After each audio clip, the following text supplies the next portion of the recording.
Hello YouTube! Welcome to my channel. Today I'm going to talk about our ninth age homebrew campaign. This is turn 5 of the campaign. Ninth age is a fantasy tabletop miniatures game. And if you have not listened to my ninth age homebrew campaign overview, you should first go back and listen to that. Uh, if you listen to the intervening turns 1 through 4, that also will help give you context for what happens on turn 5. But that's basically it. You know the drill. I'm gonna go through the random events, then I'm gonna go through the turn orders, and then we're gonna take a look at the map. And that's all that we're gonna do in this video. So without any ado, let's commence. Our random events. We've got the beast herds of Kazrak. They had help from afar. One of your banners adds 650 points of another faction within the Confederation's troops to the banner. We saw this before to the Kingdom of Equitaine, so this is kind of interesting. I have no idea how they utilize this. I haven't fought them.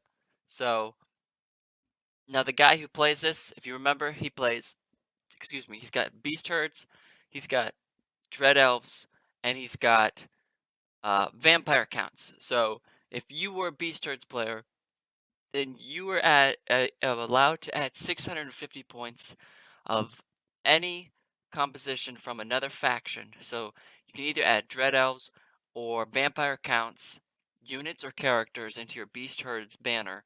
What would you do? These do not need to form a legal army within the banner and do not count towards the banner's total size for purposes of core and character selections. Also, Fairweather adds 65 points to one of its banners, so this seems like a huge boost. I'm not super familiar with vampire counts or the Dread Elves lists and books to know what I would add with that. 650 points is too little to add like a super killy vampire count lord, I think. But I think um, he, maybe like I just don't know. Like beast herds, the main problem with beast herds is they don't have any shooting. So personally, I would just take a couple of bolt throwers and some uh like repeater crossbowmen from dread elves. With 650 points, you could take a lot of shooting of dread elves. Just stick it in your beast herds list, and you're good to go. So that's probably what I would do personally, but that's just my play style. I like a lot of shooting, generally, which is funny because my Sylvan Elf lists don't have that much shooting, but that's a separate topic. All right. Let's move on to the Beast Herds of Jagged Horn. One unit gains fight and extra rank, and its point cost remains the same. If the unit already has the rule, add 1 to its value. Models may be added to the unit if points are added to the unit. Also, they also receive 65 points. So that's really interesting too. Beast Herds getting fight and extra rank. So I might just put that on a spear unit. You know, if you have a big spear block already, they already have fight an extra rank. You give them additional one, then they're gonna start to fight like high elves, um, or excuse me, highborn elves. I don't know.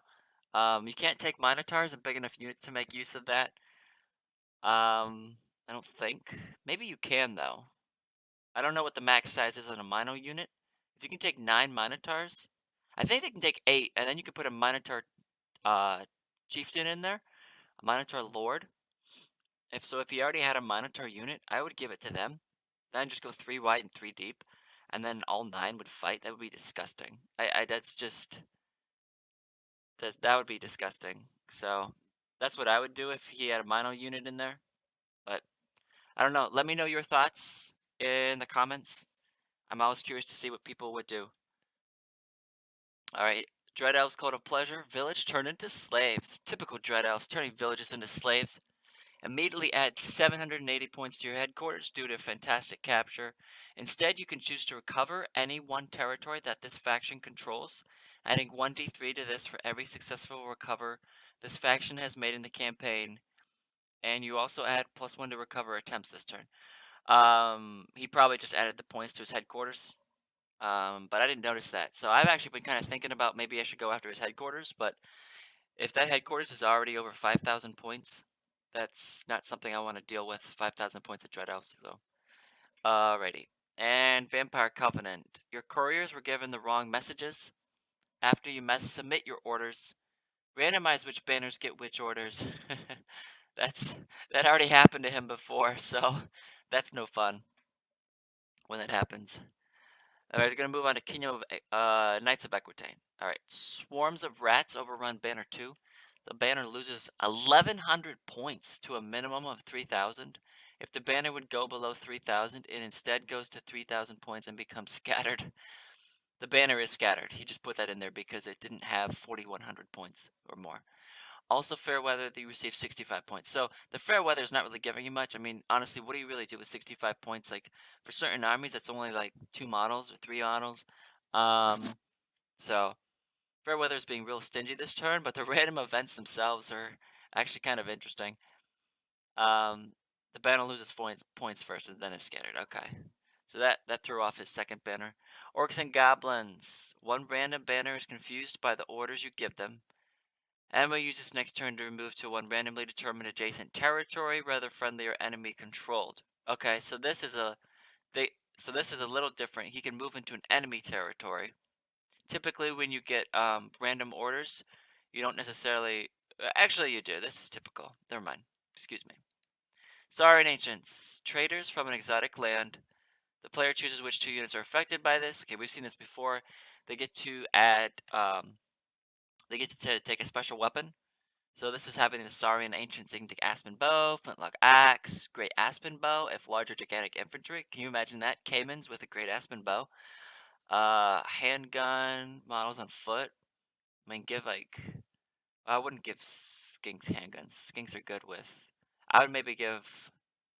I would give Flintlock Axes to the Saurian Warriors. Because the Flintlock Axes, I believe, are at the strength... Or they actually might be strength +1. Let me grab my dwarf book. I'm curious now. Hold up one second. Okay, got my dwarf book. Saurian, no, flintlock axes are in the front. Flintlock axes are shots 1, strength 4, AP 2. Oh, they're always strength 4. So, actually, I would, maybe I would give that to skinks. So you'd have all these skinks running around with strength 4, AP 2. Can you imagine? I don't know. Is that better than? I guess when you're taking skinks anyway, you're typically taking them for poison shots. So maybe you wouldn't want to do that. Maybe it would just be better to give them to the Saurians, Saurus warriors. But I don't know. That's interesting. All right. And Warriors of the Dark Gods. Fair weather condition. Your faction takes advantage of this by bolstering its defenses. Add 260 points to your headquarters garrison list and 130 points to one of your banners.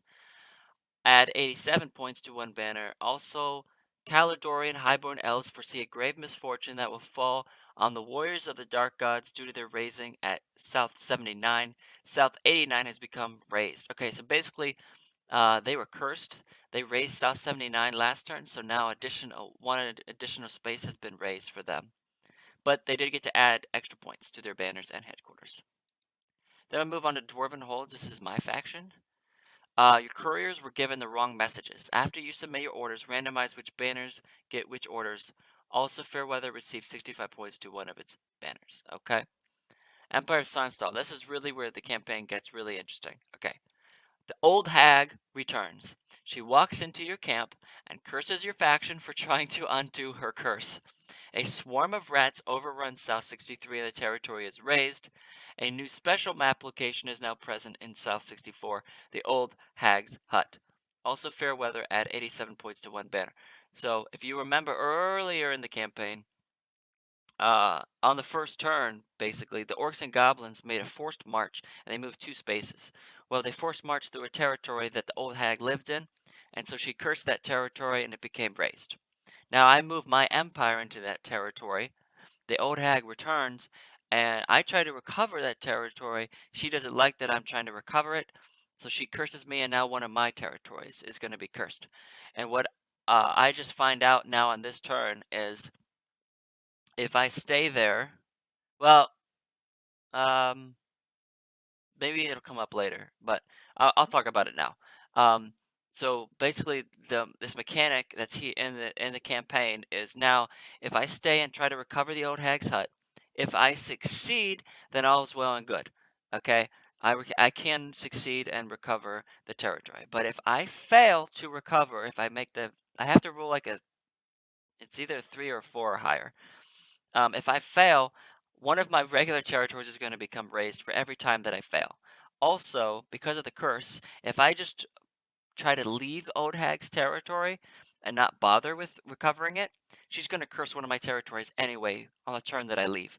So I'm really in a bad situation from this point forward. But this gets a lot more interesting later on in turn 5, which I'll talk about when we get to it. All right, then we go on to Sylvan Elves. Crooks. Some crooked tradesmen have taken advantage of you. Some poor breeds were sold to you. 1 unit of cavalry permanently loses 1 on its advance and 2 on its march.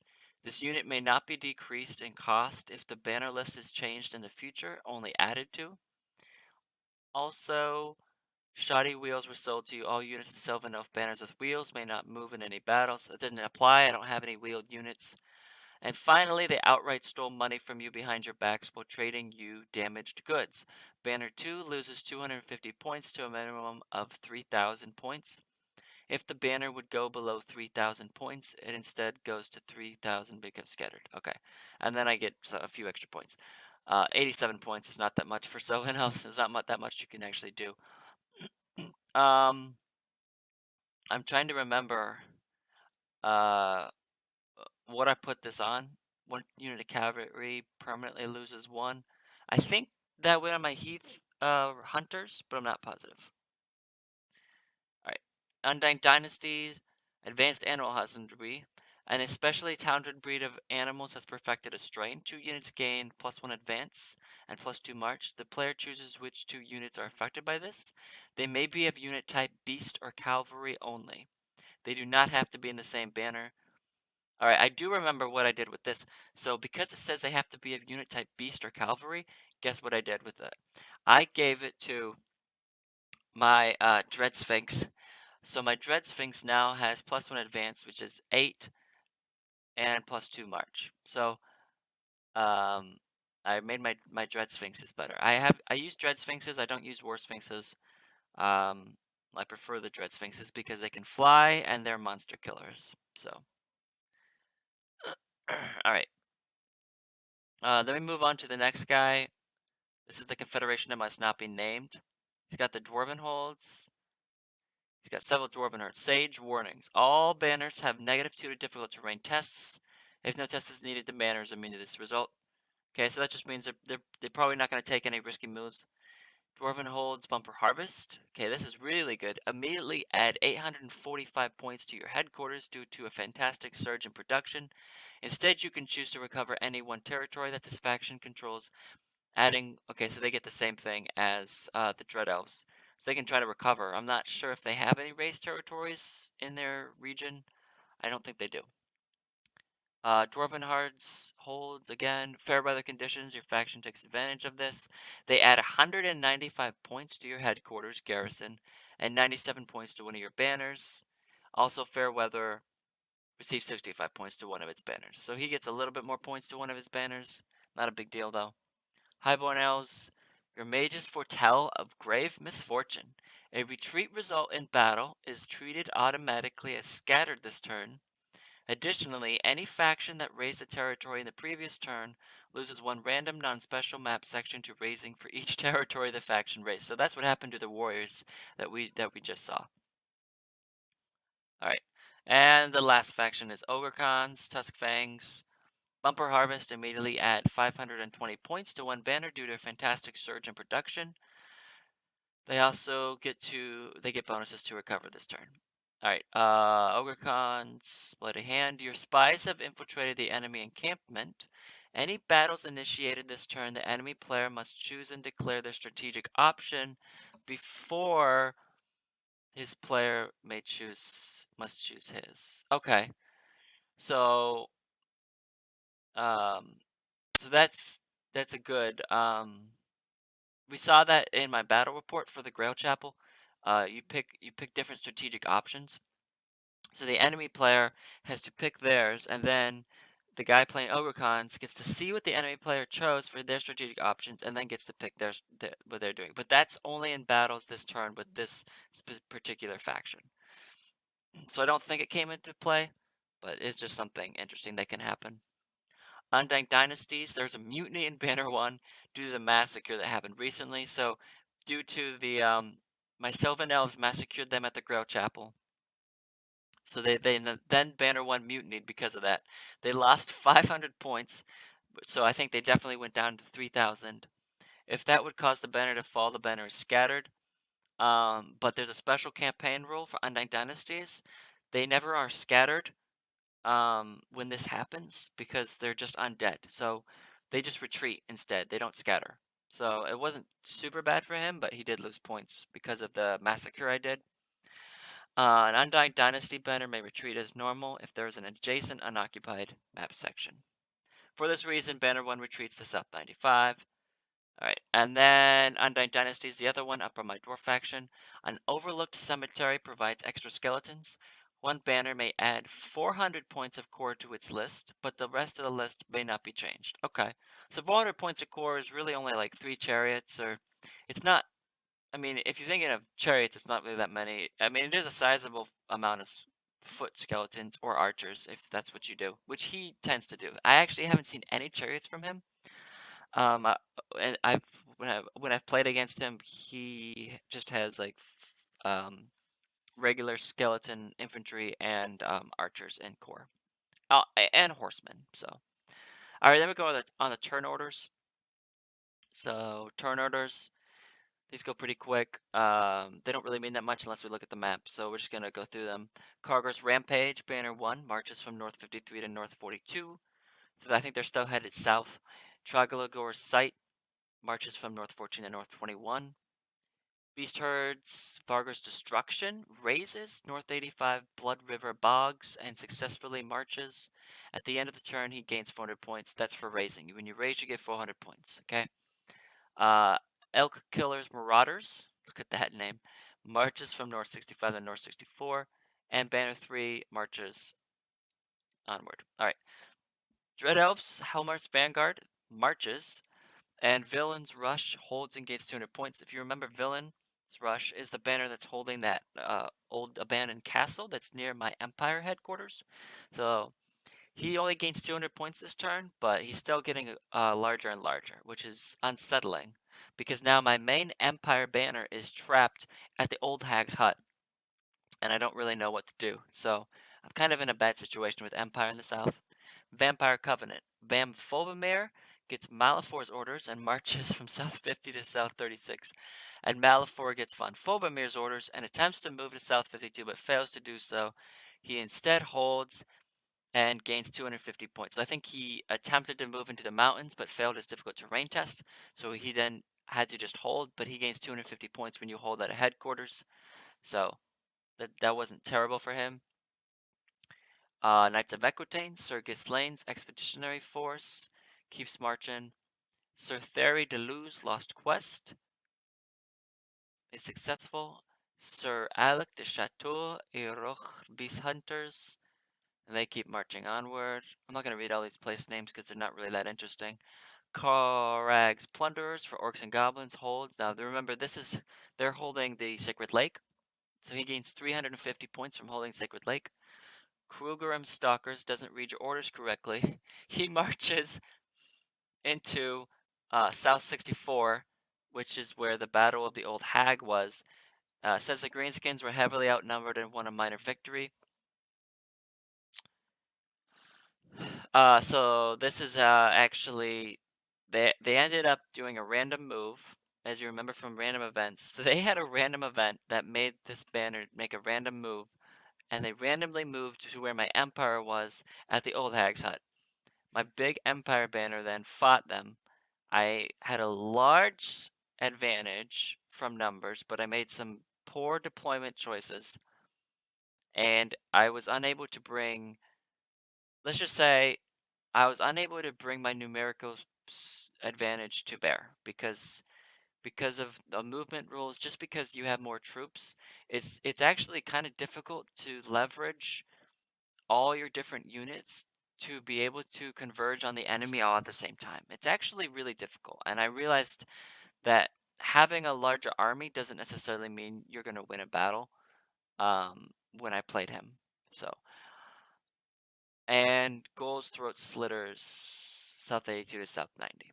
All right, Lord Zua and the first spawning holds and at 500 points. Nice. He must be on special place. I think he's at Melko.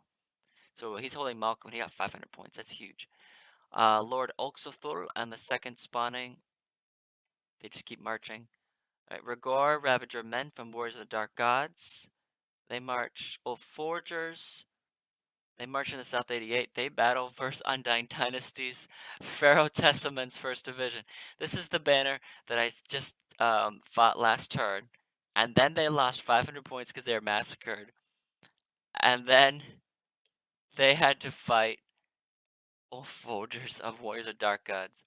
And they got massacred again by Ulf's Forgers. That Pharaoh Testament's first division is not doing well in this campaign. He is. It is not good.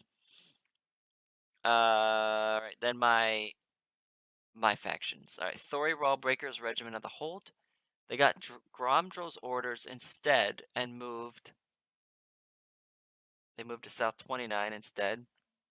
Finky the Wise's Mining Corps got Thori's orders instead and moved to North 127. This has failed as Banner 3 also moves there and does so first, so it holds instead. And Gromdrill's Hammer Legion got Finky the Wise's orders instead and moved to North 127. Okay. Sister Livian's Defenders of Twos, recover South 64, 2+1. I failed. So I think I actually needed I think you need a 4 to recover. I failed. The hag curses me for recovering and failing. South 73 is overrun by rats and raised. And then there's a battle of the old hag. Heavily outnumbered by the greenskins and had a minor loss. I retreated to South 74 and the old hag curses his faction. Rats raised South 74. So I lost two. We're going to take a look at the map, but essentially I lost 2 spaces this turn. This turn is not good. Brother Flavadorius' Smiters of Evil recovers South 62. I rolled a 2 and failed. So I tried to recover 2 spaces and I failed on both. Alright. Then Selvanos, Luje's Forest Band. I moved to South 76. I'll show you what that looks like on the map. This is the banner that just fought the battle. And Prince Reyes Hunters moved to South 84. Then my Undying Dynasties, Amat Amuna's Cursed Legion. They move to North 56. Tetfet's Guardians of Light move.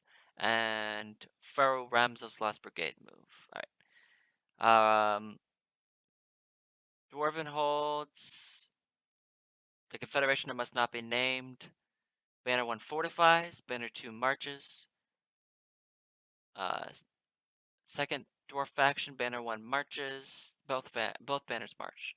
And Dwarven Hordes faction 3, both banners march again. We'll take a look at this on the map. And then the Highborn Elves are also starting to march out. They're not holding at their HQ anymore. Okay. And then the Ogre Khans. Gozag's Flesh Devourers march to North 55. Bigor's Iron Poopers marches to North 44. Elbzug's Elf Eaters, Banner 1 marches to South 16. Darub's Dwarf Devourers marches to North 104. Alright, Undying Dynasties, Pharaoh Testament's First Division marches to South 88. Battle versus the Warriors of the Dark Gods, Ulf's Forgers. They were outnumbered, or they outnumbered the Warriors, but then they still got massacred. So we already talked about that. Prince Sekhmet, Second Division marches as well. And then the GIF's banner of Jackals and Death marches to North 182. It says they're successful, so they must have marched into some sort of I don't know what kind of space they marched into, maybe a swamp. And Dendera's Asps march to North 96. Alright, so I know a lot of these things don't really mean that much, so we're going to take a look at the map. Alright, here is the map for turn 5 move. We're going to start in the north because that's always where I start. So up here in the north, we've got the Kingdom of Equitaine. I think they randomly moved there, but I'm not positive. Banner 3 is encroaching a little bit on my Undying Dynasty space. Not a big deal. Banner 1 has taken Aldium. So that's good for Kingdom of Equitaine. And here's a Beast Herds army that's also approaching Aldium. Now at this point, um, we had announced, I think we had announced this. At this point, my Undying Dynasties made an alliance with the Kingdom of Equitaine. I think I talked about this before, but I just want to bring it up again. So from this point forward, my strategy is we make an alliance. Kingdom of Equitaine is going to hold against this onslaught of beast herds from the east, and I am trying to hold against the Hyos coming up from the south. So as you can see my position, I've got 3 banners, and I'm trying to calculate a way that I can um, that I can leverage to have all 3 banners supporting each other. So you'll see what I do on turn 6, 7, and 8. But essentially, that's my plan. I'm going to be marching south and trying to figure out a defensive position. Because the Highborn Elves, I know Banner 1 has more points than me, and their special faction rule is that they can actually, when a second banner supporting them in battle, they can support with 500 points instead of 400. So I have 2 banners that can support 1 banner, and so I can support with 400 from each, so I can get an extra 800 points. But he gets an extra 500 if his second banner is supporting his first banner. So that's kind of, we're gonna kind of play some cat and mouse over the next couple turns. All right, let's move to see what else is happening in the north map. A lot of raising going on. You've got beast herds just causing chaos. Here's the Saurian Ancients holding Malco. Dwarves are approaching Malco now. And let's see, you've got this bridge is raised. I can't even see everything that's happening. So okay, so this dwarf faction has a banner that's just taking spaces in the mountains, which is smart. And then the first banner's approaching Malco. Here's ogres. They've taken Geistermund Hills, which is a special space, but it's really only beneficial if you're playing undead. So Vampire Council Undying Dynasties. Saurian Ancients are now securing this bank of the river. So they're kind of opposite the ogres. The ogre's first banner is taking the road. I don't know where he's going. That doesn't make sense to me why he would go on this road, but whatever. Here's this beast herds. So they have 3 banners already. Yeah, beast herds have a lot of territory. Undying Dynasties. Here's mine. Now, here's something it wasn't mentioned in the list, but we actually found out there's a special rule associated with the silver mine. So if you remember, I was trying to maybe this happened last turn. Last turn I was trying to move into silver mines. Oh no, this was this turn. I was trying to move into silver mines, and we found out there's like a magical ward that's protecting the silver mines. So when you put in a turn order for a banner to march into silver mines, it's like you're taking a difficult terrain test, and you have to roll like a 6 to find the silver mines. It's really hard. It's hidden by a magical ward. And so if you don't roll that 6, all your banners in that faction then make a random move. So because I failed to roll, I think it's a 6. Then they randomly move to this mountain space, and um, Finky just held, and here's Grumdrel. So that's what was happening. Uh, so I had to kind of change my strategy. My strategy with dwarves was to take silver mines, because then dwarves get a lot of points there, just like other people are getting in Sacred Lake and Malco. I was gonna just get a huge dwarf banner and then go march on people's headquarters, but it's really hard to find. So I kind of gave up on that strategy from this point forward, and I'm gonna I start to come up with a different strategy for my dwarves. Although I am gonna try to find silver mines later with a second banner. I'm just gonna stop having that be my strategy for my first banner because I realize I have more pressing things to do with my first banner.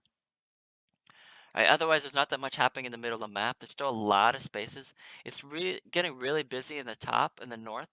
In the middle, there's still not that much happening. Part of that's because highborn elves are going north instead of east. Um, these ogres are heading east, but they split their forces in two. Um, my dwarves have just been taking up little mountain spaces instead of advancing into the middle, which is fine. Dwarves like the mountains. These dwarves have also just been taking mountains and holding. They're not really gobbling up lots of territory. Then we go into the southern part of the map.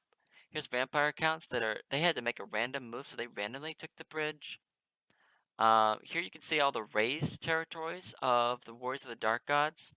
So let's see, they only have 1, 2, 3, 4, 5. Turn 5 move. Oh, so you don't see this is after the battles. So, okay, so this is where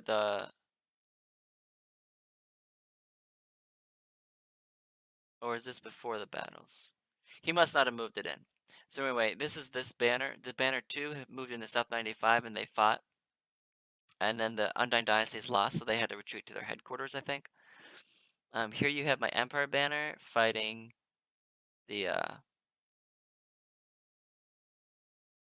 Orcs and Goblins. And so I end up losing the battle. There's another special rule we put in this campaign. We thought that we figured that most battles would actually be unbalanced, that most banners would not be equal in points. So we put in a special rule that you get at the start of the battle for victory points, you get, I'm trying to think what the amount is.